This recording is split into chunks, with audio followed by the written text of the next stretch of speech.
A paz do Senhor, jovens de Deus. Por aqui Tony Pinho, o canal é Bíblia para o Cotidiano. Estou aqui para dar continuidade às nossas aulas da Escola Bíblica Dominical da editora Betel Dominical. Conecta Mais Jovens, que nesse segundo trimestre de 2022 estamos falando sobre moldados pelo caráter de Cristo. Jovens de Deus, já chegamos na lição de número 11, ou seja, a gente já passou quase 3 meses juntos aprendendo da palavra de Deus, aprendendo como ter o caráter moldado por Cristo. A lição 9, a lição 11, vai nos falar uma vida de intimidade com o Pai. É o que Deus quer, é o que eu e você precisamos, é de ter intimidade com o Pai. Então, pega a sua Bíblia, se você tiver a sua revista impressa, se você tiver ela digital, pega ela aí. Não esquece, tenho dito desde o começo do trimestre que na sala do Conecta Jovem a gente usa a Bíblia no celular, que é para que você fique cada vez mais conectado. Olha aqui, eu prometi e acabei nunca trouxe, Agora está acabando o trimestre, aí eu lembrei de trazer aqui, a minha Bíblia, que é gigantona. Essa aqui é uma teologia sistemática, mas essa aqui é para a sala dos adultos, falando sobre o livro de Apocalipse e sobre o Sermão do Monte. Os vídeos também já estão disponíveis no canal. Tá aqui as minhas canetinhas marca-texto, que eu faço caneta em gel, marca-texto normal, para a gente marcar os pontos principais da Escola Bíblica Dominical, da sala do Conecta Mais Jovens. Então pega o seu material e vamos aprender mais sobre ter uma vida de intimidade com o Pai.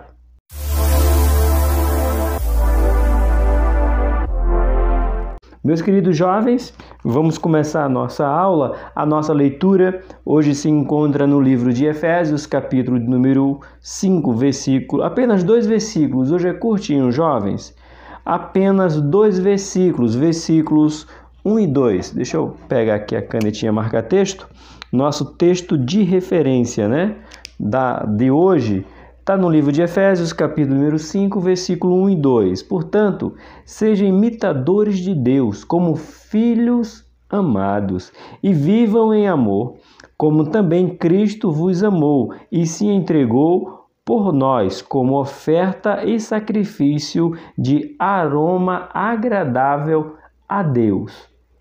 Lembrando, se você é professor, você fala, que linguagem é essa? Essa linguagem é NVI, é a linguagem da sala do Conecta Jovem, para ficar de melhor entendimento. Vamos pegar mais uma vez o versículo número 1, jovens. Portanto, sejam imitadores de Deus. Então, para ser imitadores de Deus, por quê, professor? Porque Efésios nos diz como filhos amados. Então, você é filho amado, tem tudo a ver com a lição. Uma vida de intimidade com o Pai celestial. Esse foi o nosso texto de referência pequenininho. A nossa verdade aplicada está apenas a parte A aqui, como escreveu o nosso comentarista César Rosa. Também, irmão, errando tanto, jovem? O nome do comentarista, na verdade, não é errando, é trocando pela sala dos adultos, Mas abre aí, livro de Tiago, capítulo número 4, versículo de número 8. O pastor César Rosa usa apenas a parte A do versículo. Eu quero ler o versículo todo com você, mas na revista fala, chegai-vos a Deus e Ele chegará a vós. Isso aqui está escrito no livro de Tiago, capítulo 4, verso de número 8. Aqui na revista, apenas a parte A. O versículo completo assim nos diz, aproximem-se de Deus e Ele se aproximará de vocês. Lembrando que aqui é uma linguagem, aqui é outra. E a última parte é muito interessante porque nós já falamos sobre isso aqui, de ter o coração de duplo ânimo. Na NVI não fala de duplo ânimo, mas fala assim, a continuação do mesmo versículo, tá? Tiago, capítulo 4, o verso número 8. Pecadores, limpem as mãos de vocês. Que tem a mente dividida, purifique o coração. Você não pode ter a sua mente dividida. A sua mente pertence ao Pai. É dele, é para ele e tudo é dele. Esse é o nosso texto, versículo do dia, melhor dizendo. Este é o nosso versículo do dia na revista Chegai-vos a Deus e ele se chegará a vós. Nossa verdade aplicada. Como aplicar a lição de hoje tendo uma vida de intimidade com o Pai?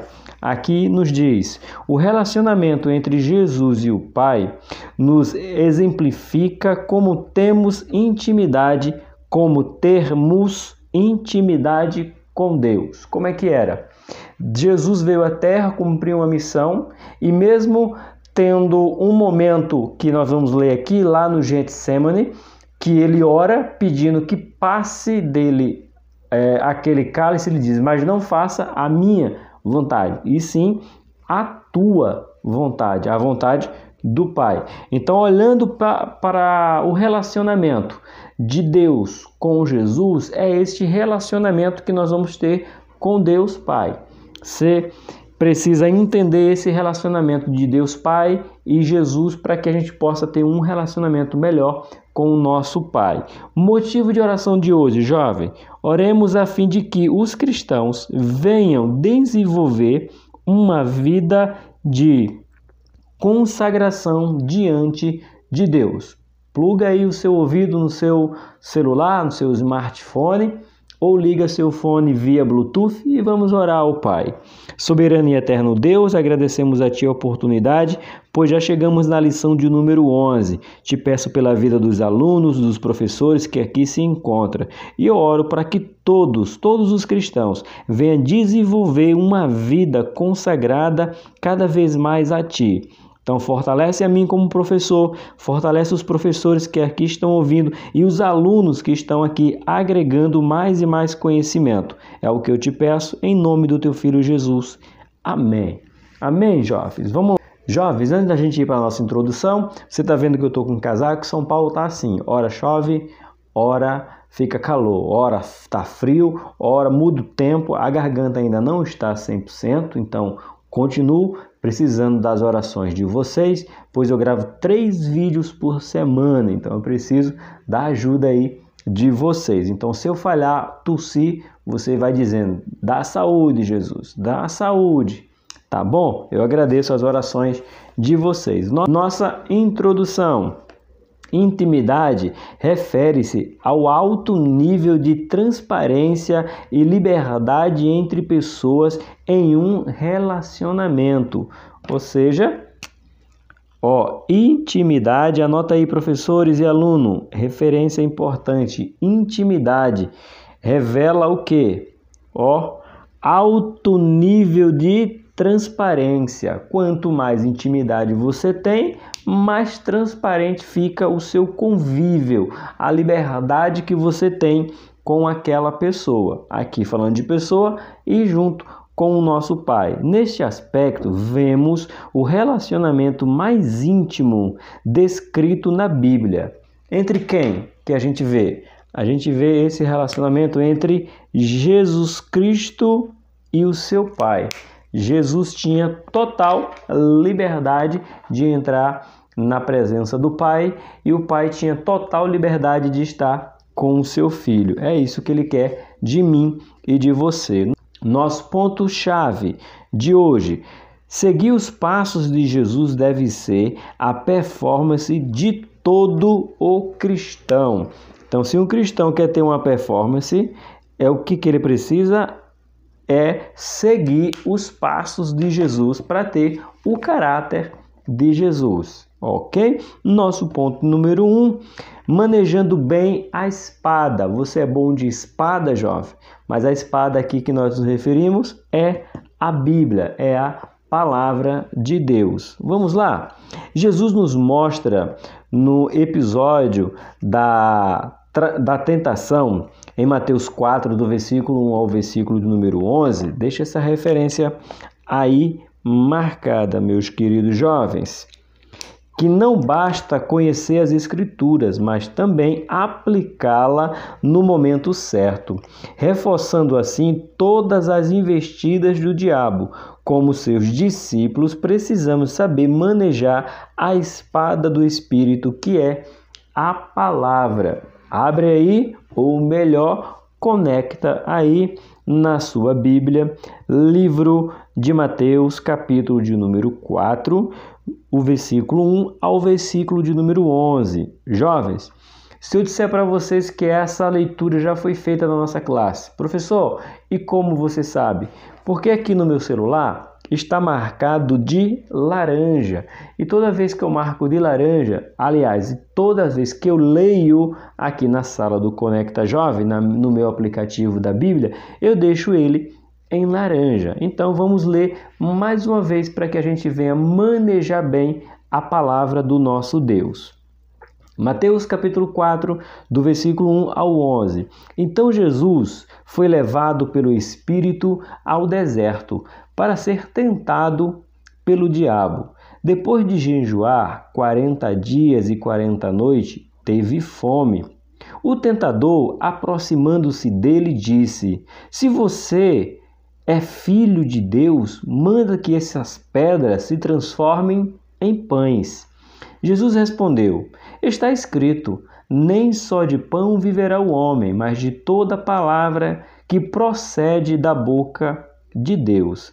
Então o diabo o levou à cidade santa, colocou na parte mais alta do templo e lhe disse: Se você é o filho de Deus, jogue-se daqui para baixo, pois está escrito: Ele dará ordem a seus anjos e a seu respeito, e com as suas mãos eles o segurarão, para que você não tropece em alguma pedra. Jesus respondeu: Também está escrito: Não ponha à prova o Senhor, o teu Deus, ou o seu Deus.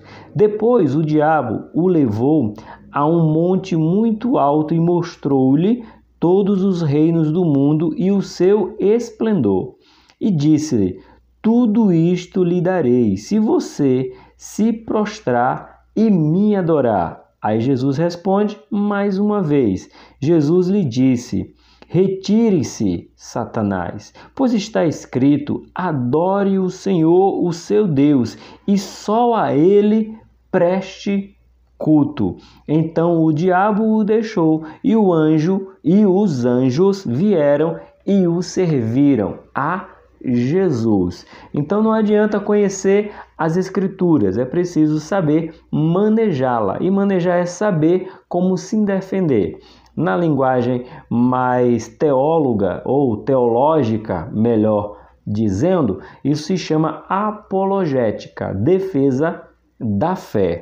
Mas vamos manejar bem a palavra. 1.1. Meditando na palavra. O que é meditar na palavra? Não me lembro se foi nessa sala ou se foi na sala dos adultos. O conceito de meditar nos dias de hoje seria esvaziar a mente. Meditar, segundo a Bíblia, é ocupar a mente com as coisas de Deus. Vamos lá. No desenvolvimento da fé cristã, é necessário que o seguidor de Jesus leia, examine e medite nas Escrituras.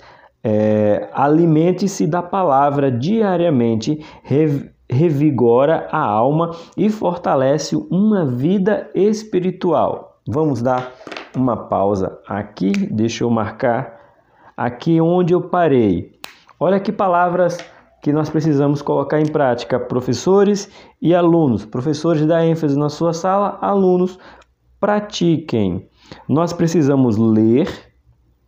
Vamos lá, aqui ó, ler.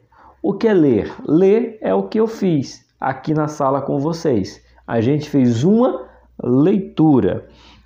Examinar. O que é examinar? O que a gente está fazendo, versículo por versículo. E o que é meditar? É pensar naquilo que foi lido, examinado e você passa a meditar. Por isso que essa prática de ler, examinar e meditar, ela vai do nosso dia, o nosso devocional, o nosso proceder. Você ouve uma palavra, quantas vezes eu chego em casa dizendo para minha Rose, amor, hoje eu escutei uma palavra, hoje eu li uma palavra, hoje eu me deparei com a palavra, e você vai compartilhando com outro, meditando com outro, querendo fazer uso com outras pessoas. Então você lê, é o que a gente fez, examina versículo por versículo e medita o dia todo pensando naquilo que você estudou e meditou. Abre aí a sua Bíblia no livro de Salmos, ou melhor, clica, né? Na sala dos jovens eu tenho sempre que me lembrar que é no clicar.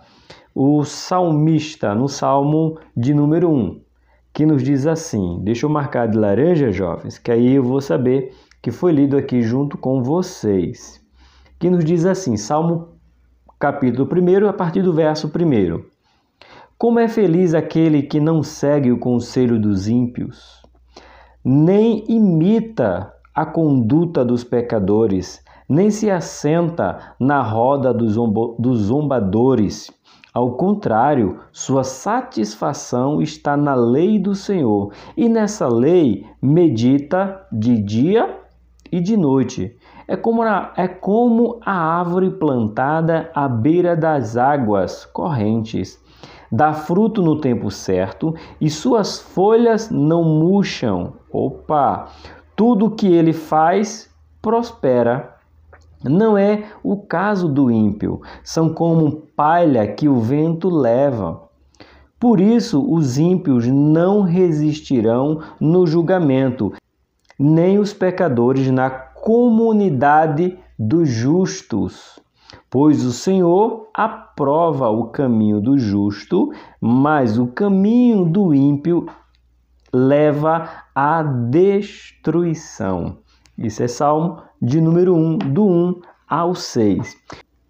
O salmista diz no Salmo 1 que é bem-aventurado o varão que tem o seu prazer na lei do Senhor e medita nela de dia e de noite. A palavra de Deus deve ser prioridade na vida de todos aqueles que desejam conhecer mais a Deus. Desde a sua infância, Jesus se debruçava nas leituras da palavra e a usava como arma contra as investidas do maligno. Professor, como que você sabe? Eu sei, como o pastor César Rosa também sabe, porque Jesus, com 12 anos de idade, estava no templo conversando com os mestres, com os rabinos na sua época, daquela sinagoga, no templo. Então ele estava com um diálogo. Então Jesus ali estava mostrando a importância da infância, da adolescência, da juventude já com Cristo.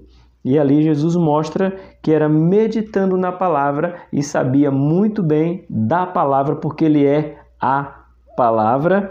Então precisa, jovem, medita todos os dias. Tem um aplicativo que eu indiquei para os jovens da nossa igreja, do qual eu faço parte, chama Glorify. Ele é muito bom, um aplicativo muito intuitivo para você fazer o seu devocional. Apresentei para minha esposa, ela amou. Eu tenho ele aqui na minha Bíblia e a gente faz o devocional. E são pequenos devocionais, mas que vai enriquecer o seu dia cada vez mais se você se concentrar no que ali está. Então, se chama Glorify. Tem tanto para iOS quanto para Android. Então, conecta lá. Ponto 1, ponto 2. Guardando a palavra no coração. Parece um hino bem antigo, né? Guardei a tua palavra no meu coração para não pecar contra ti. Mas vamos ver o que diz aqui. Um dos maiores segredos para uma vida vitoriosa é guardar os mandamentos de Deus. O salmista chega a declarar que havia guardado a palavra de Deus em seu coração para não pecar contra ele. Vamos ver? Deixa eu marcar onde foi que eu parei. Aí mesmo no livro de Salmos, onde você está conectado, você só vai abrir o Salmo 119, jovens. Uma informação para você, o Salmo 119 é o salmo maior da Bíblia, tá bom? Eu sei que muitos de vocês sabem disso, mas uma informação a mais. O verso de número 11, marcado de laranja: guardei no coração a tua palavra para não pecar contra ti. Eu tenho você vê que tem às vezes uma certa dificuldade, porque você está acostumado com a tradução João Ferreira de Almeida atualizada ou João Ferreira de Almeida corrigida, fiel. Aí você vai ler a NVI e você já sabe o versículo de qual a sua mente, ela já não quer ler o que está aqui, ela quer pronunciar o que já está guardado. A nossa mente é brilhante, jovens. Vamos lá. Então o salmista fala o quê? Guardei no coração a tua palavra para não pecar contra ti. Vamos lá. A palavra é inspirada por Deus. Ela é lâmpada para os nossos pés. Espera aí. Vamos por parte, jovens. A palavra, ela é inspirada por Deus. Ela é lâmpada para os nossos pés. Aí mesmo no livro de Salmos, jovens, onde você está, que a gente acabou de ler o Salmo 119, abre aí Salmo 119, vamos ver a palavra de Deus como lâmpada para os nossos pés. Vamos lá. Só que agora o verso número 105, abre aí, 105 marcado de laranja, diz assim: a tua palavra é lâmpada que alumia os meus passos e luz que clareia o meu caminho. Salmo 119, o verso de número 5.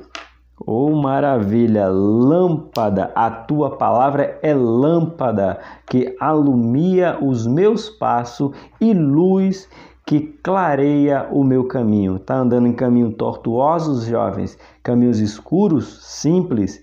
Medita na palavra do Senhor, porque ela vai iluminar o seu caminho. Ela é a espada do Espírito. Opa, olha aí. Falando como espada, a gente vai lá para o livro de Efésios, capítulo de número 6, o verso de número 17. Vamos lá, vamos ver se a palavra de Deus é espada ou não. Usem o capacete da salvação e a espada do Espírito, que é a palavra de Deus, uma arma de ataque e defesa. É a espada. A palavra é o próprio Cristo. Você sabia que a palavra é o próprio Cristo? Abre aí, livro de João, capítulo 1, verso de número 1. Marca de laranja. No princípio era aquele que é a palavra.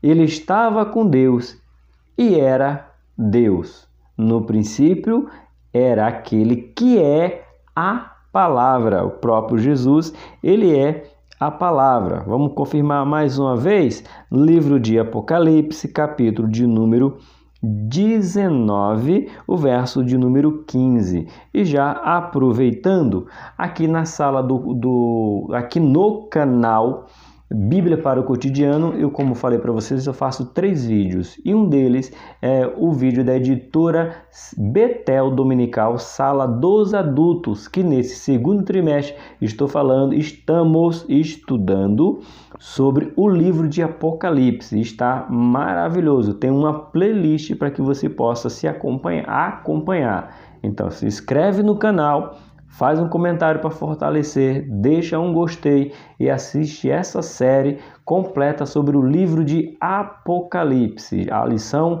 de número 11 já está disponível aí no canal. Apocalipse, capítulo 19, verso de número 15. De sua boca saía uma espada afiada, com que a qual feria as nações. Ele os governará com cetro de ferro. Ele pisará o lagar de vinho e do furor da ira do Deus Todo-Poderoso. Mas o que nós nos atentemos é a primeira parte do versículo. De sua boca sai uma espada afiada. Palavra. As palavras dele também é palavra do próprio Cristo. Continuando.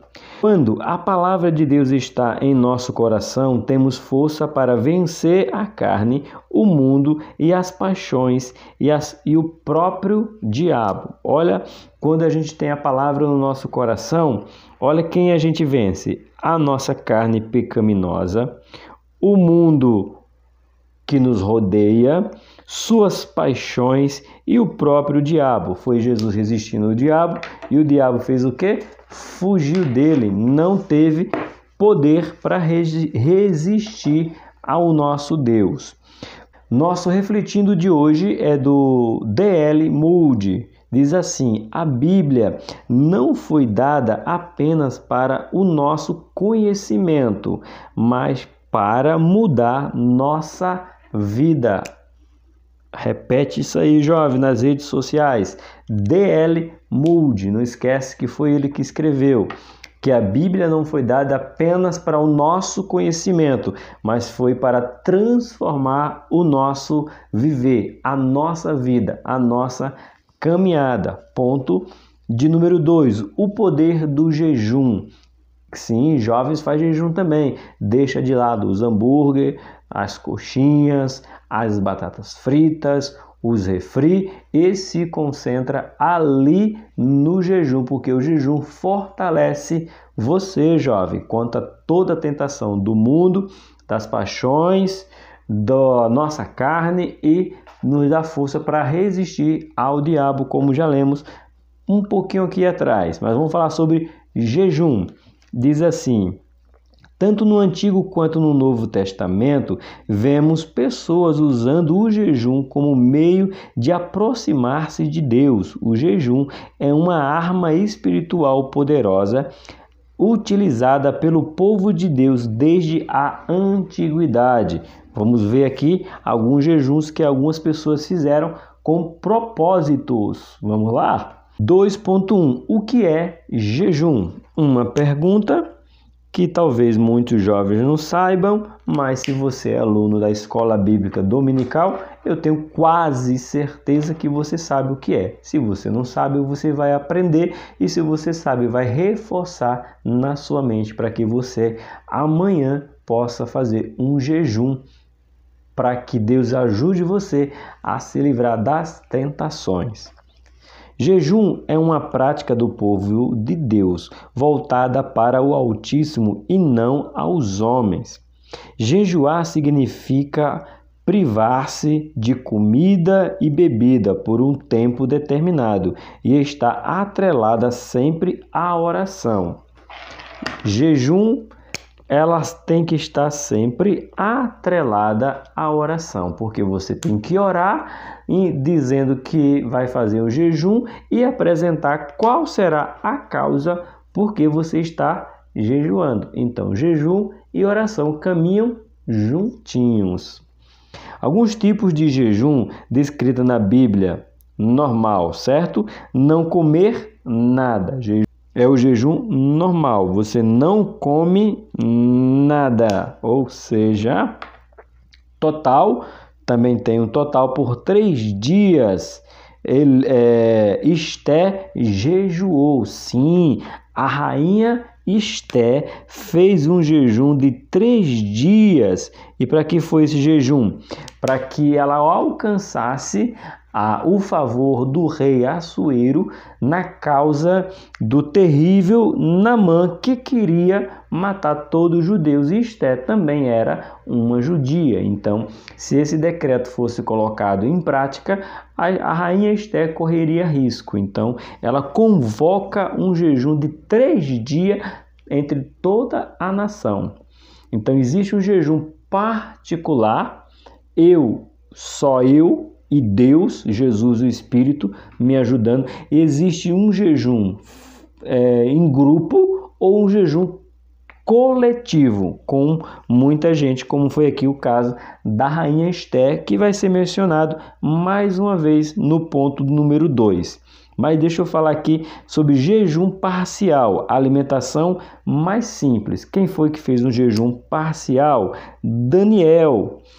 quando ele disse que não queria comer as iguarias do rei. O que significa, professor, iguaria do rei? O melhor que o rei tem para oferecer.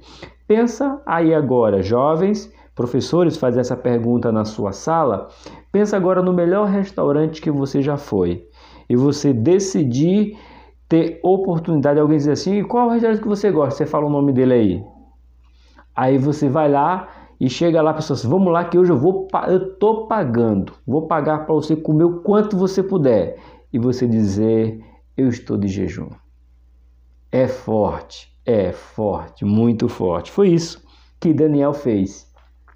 Foi convidado para o maior banquete de sua época, ou melhor, ser sustentado por este banquete. Não era somente um banquete, mas era meses sustentado com este banquete. Ele disse, não, vamos ficar apenas com água e legumes.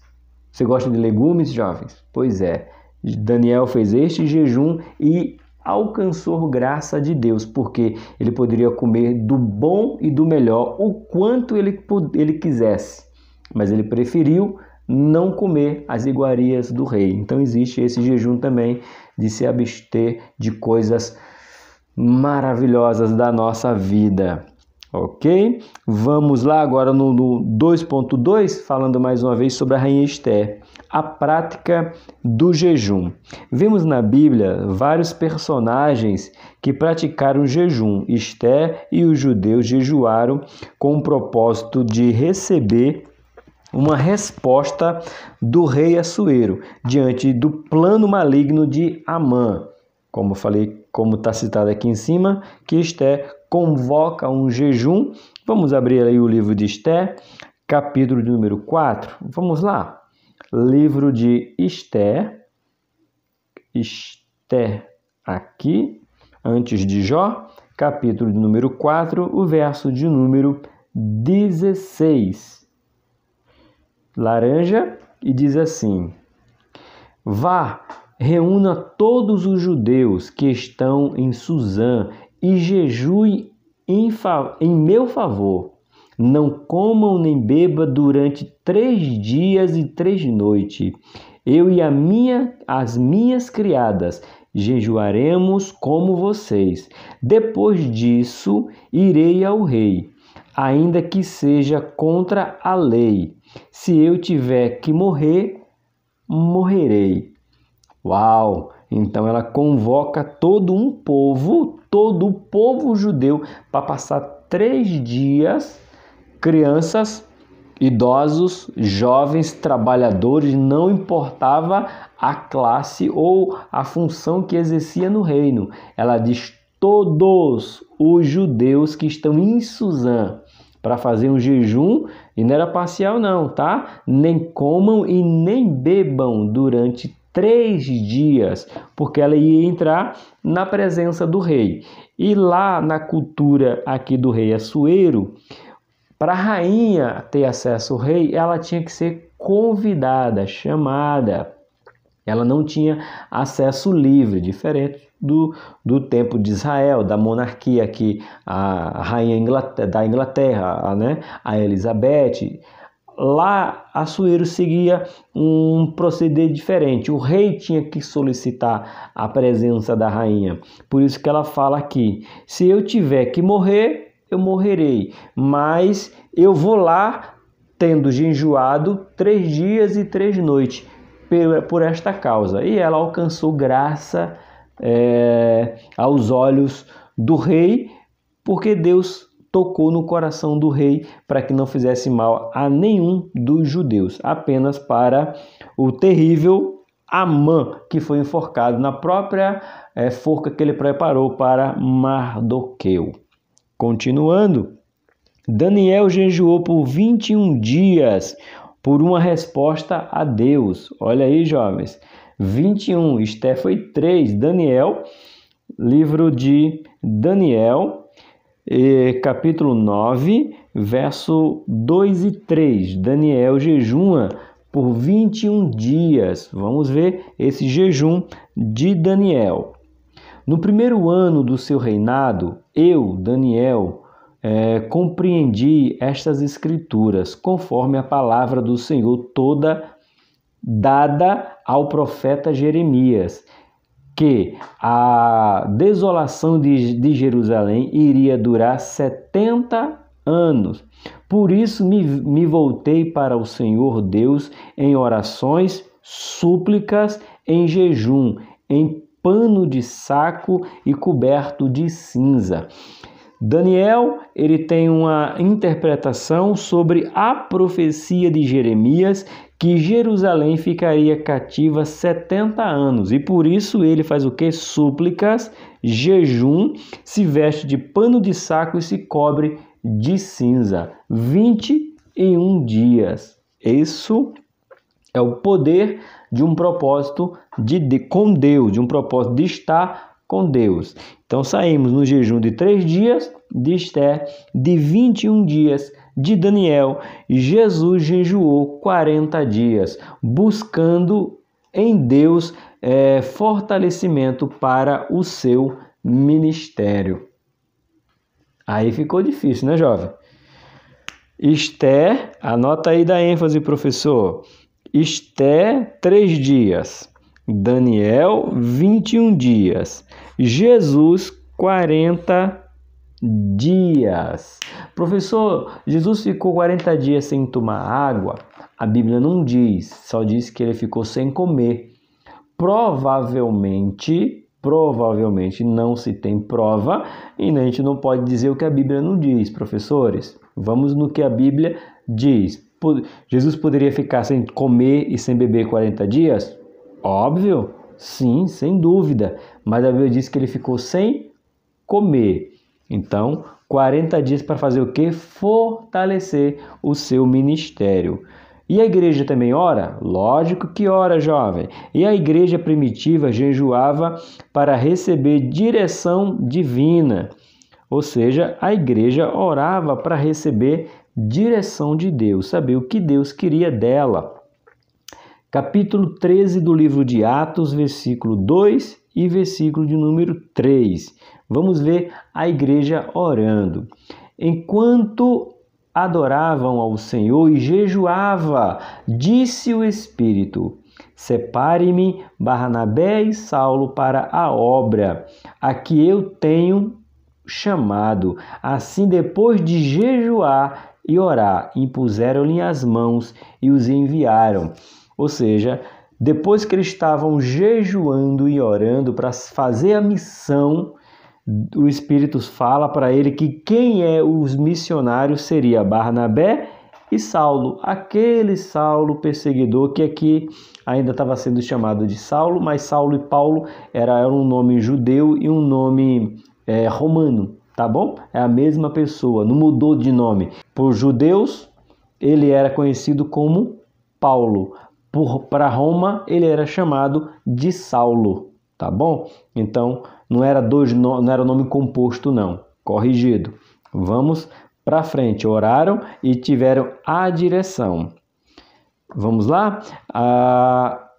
Ao nos santificarmos em jejum, fortalecermos a nossa comunhão com Deus e nossa vida espiritual. É o que faz o jejum. E lembra que o jejum ele é atrelado à oração? Vamos falar um pouquinho mais agora sobre oração no ponto de número 3. Jovens, fortalece esse vídeo aí, se inscreve, potencializa esse poder que vocês têm da mídia. Vamos lá, vamos fazer o canal Bíblia para o Cotidiano chegar a 3.000 inscritos ainda nesse trimestre. Estou com 2.700 inscritos, precisando somente de 300. Para vocês não é nada, replica aí nas redes sociais. Ponto de número 3, relacionando-se com Deus. Olha só, desde o início no Éden, Deus se relaciona com suas criaturas. Deus os visitava no jardim para um momento de comunhão. Gênesis capítulo 3, Deus estava com o homem todos os dias, na virada do dia, ia ter comunhão com o homem. Isso é Gênesis capítulo de número 3.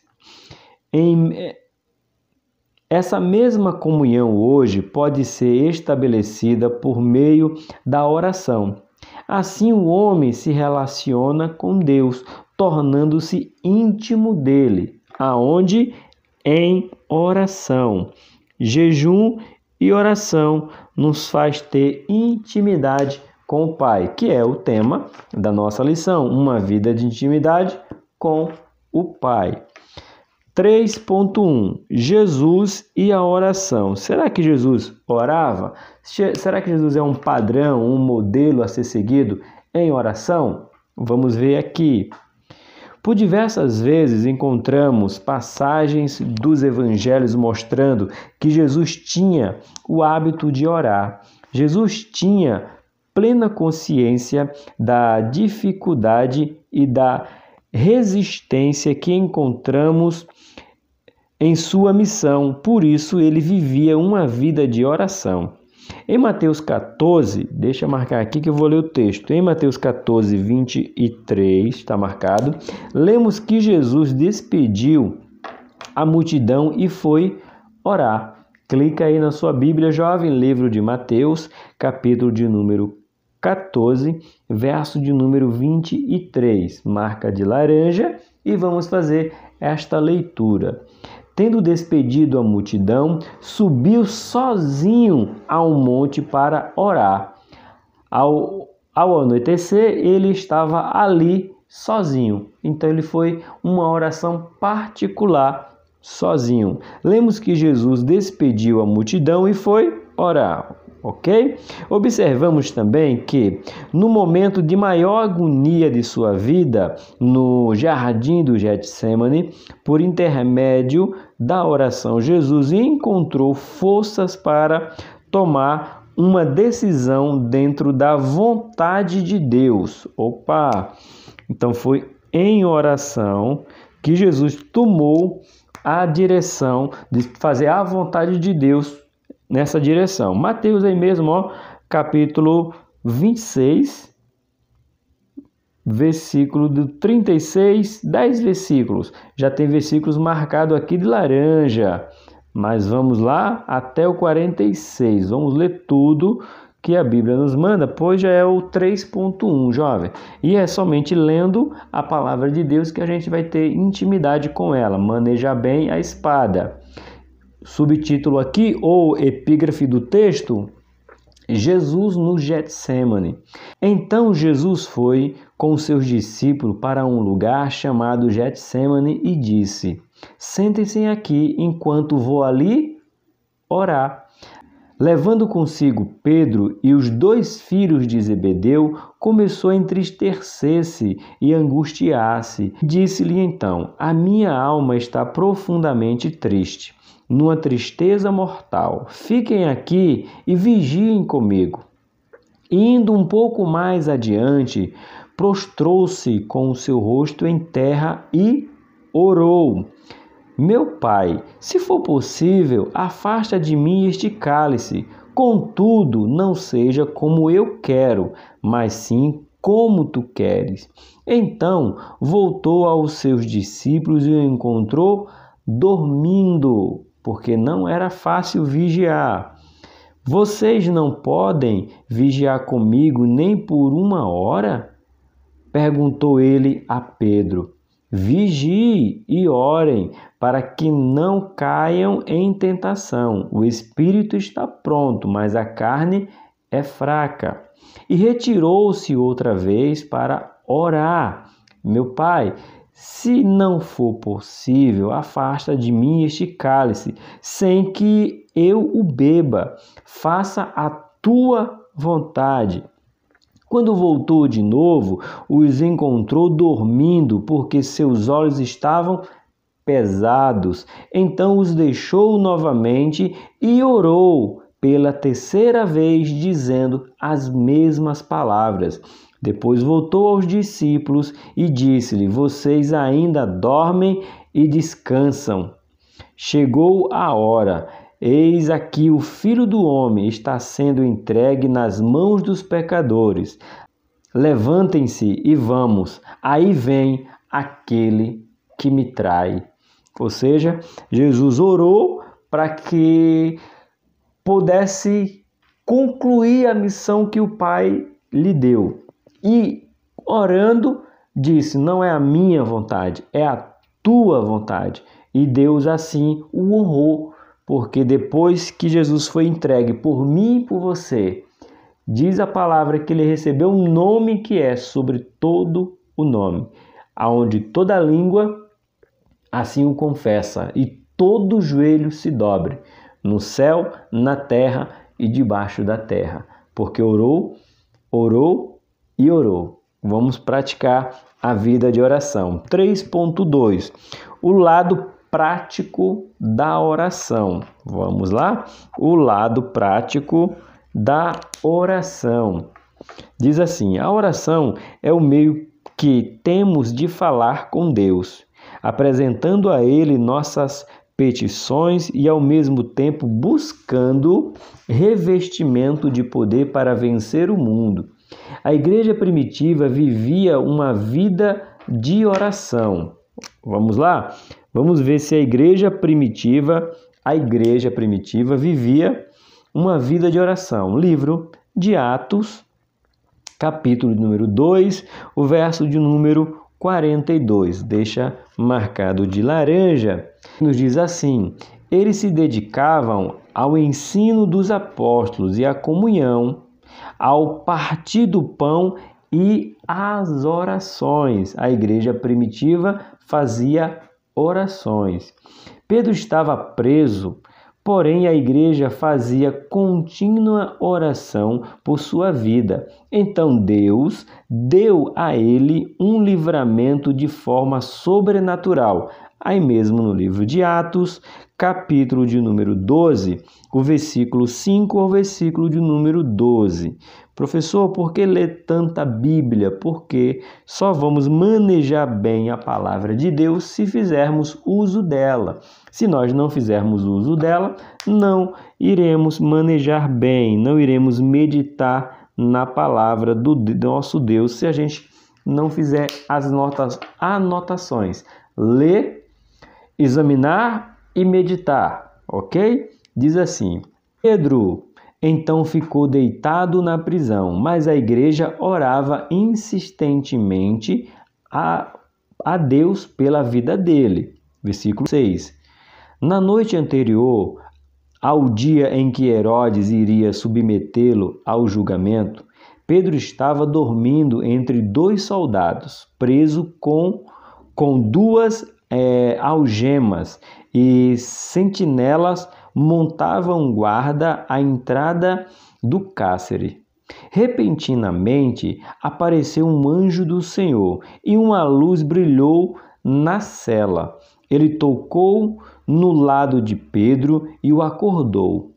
Depressa, levante-se, disse ele. Então as algemas caíram dos pulsos de Pedro. Então o anjo disse: vai-te e calça as sandálias. E Pedro assim fez. Disse-lhe ainda o anjo: ponha a capa e segue-me. E saindo Pedro o seguiu, não sabendo que era real que se fazia por meio do anjo. Tudo lhe parecia uma visão. Tão tremendo, versículo 9, tá? Tão tremendo que Pedro estava fazendo, mas ele achou que era um sonho. Não achou que era real. Um anjo ia aparecer, tocar nas suas algemas, de um lado um soldado, do outro soldado, ia cair as suas algemas, ele ia calçar as sandálias, botar sua capa e seguir o anjo.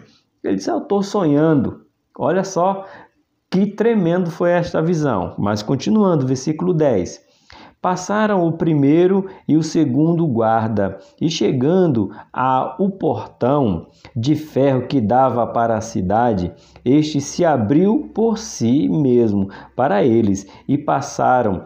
Tendo saído, caminharam ao longo de uma rua, e de repente o anjo o deixou. Então Pedro caiu em si e disse: agora sei, sem nenhuma dúvida, que o Senhor enviou o seu anjo e me libertou das mãos de Herodes e de todo o que o povo judeu esperava.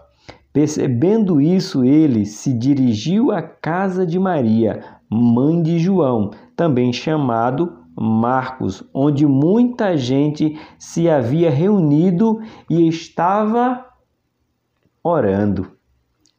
Começa no versículo de número 5, dizendo que estavam orando pela vida do Pedro.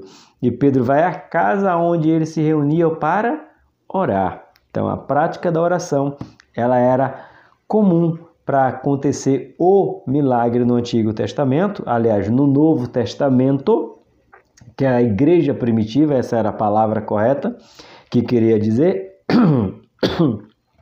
perdão. Então veja o poder de Deus para libertar através do poder das orações. Então levanta a sua sala, professor, em oração a favor daqueles que estão cativos pelo Evangelho. Continuando. Os discípulos de Jesus viveram intensamente a presença de Deus, porque cultivavam uma vida de oração. Estevão, quando estava sendo apedrejado, orou. Isso é Atos, capítulo número 7, versículo de número 60. Vamos ver aqui? Atos, capítulo 7, versículo número 60. Marca de laranja e diz assim: Então caiu de joelho e bramou: Senhor, não os considere culpado deste pecado. Dizendo isso, adormeceu. Estevão morrendo, mas ainda tem força, poder para orar ao Senhor.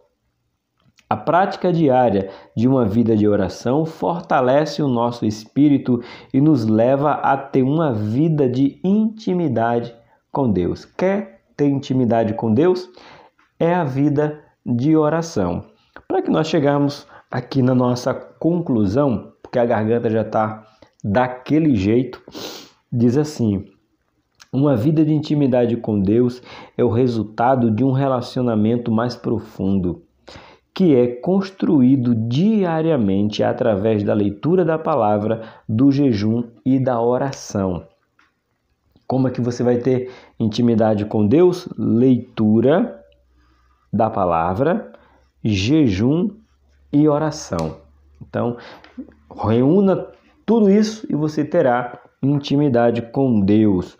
No complemento aqui, diz assim: para ser íntimo de Deus, não seja como a multidão que apenas assistia, nem como os seguidores que não têm intimidade, mas seja discípulo e com o exemplo de Cristo acesse o coração do Pai, estreitando relacionamento com Ele para um usufruir da sua presença.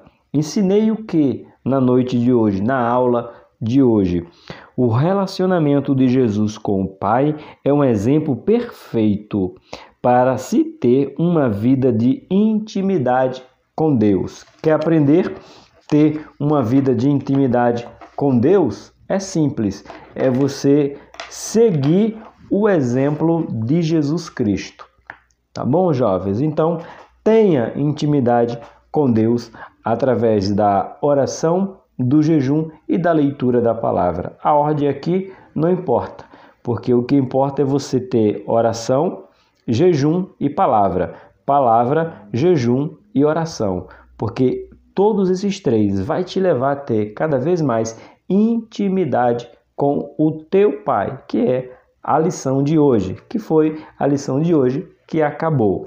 Que Deus abençoe a sua aula, professor, na sua sala dos jovens, jovens que aprenderam aqui, que Deus continue abençoando vocês mais e mais. Por aqui, Tony Pinho, o canal é Bíblia para o Cotidiano. Eu espero você na próxima aula.